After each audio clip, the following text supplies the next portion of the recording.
हाय, मी सपना. मी परतवाड्याला राहते आणि स्वयंपाकाचे घरं करते. सख्याला पडले भग आणि पळत्याच्या पाठीमागं लाग, अशी एक म्हण आहे बघा.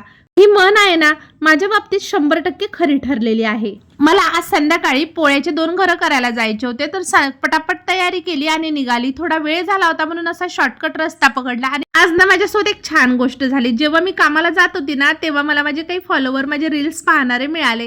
तर मला खरंच छान वाटलं आणि त्यांनी मला विचारलं की ताई, तुम्ही रील्स वगैरे बनवता का आणि छान बनवता वगैरे. तर थोडा आनंद होतो ना, आपल्या कामाला जर कुणी असं म्हणजे कामाचं कौतुक केलं आणि आपल्याला प्रोत्साहन दिलं. तर तशीच मी स्वयंपाक करायला गेली, तर तिथे मी ज्यांच्याकडे स्वयंपाक करते त्या ताई पण आल्या. त्यांनी सांगितलं की यशनी तुझे रात्री आम्हाला रील्स दाखवले आणि आम्हाला खरंच तुझं खूप कौतुक वाटलं, छान रील्स बनवते. ताईंचे हे शब्द ऐकून मला एवढं भारी वाटलं ना. जेव्हा मी या कामाची सुरुवात केली होती ना, तेव्हा माझ्या जवळच्या लोकांनी माझ्याबद्दल खूप निगेटिव्हिटी फैलवली होती आणि मला ना खूप वाईट बोलायचे माझ्याबद्दल. पण बघा, आज मला बाहेरचे लोक किती छान सपोर्ट करतात. त्यामुळे मी सगळं माझं दुःख विसरून जाते आणि मला पुन्हा आणखी काम करण्याची उर्मी येते. तुम्हाला जर माझे व्हिडिओ आवडत असतील तर नक्की मला लाईक आणि फॉलो करा. भेटू पुन्हा.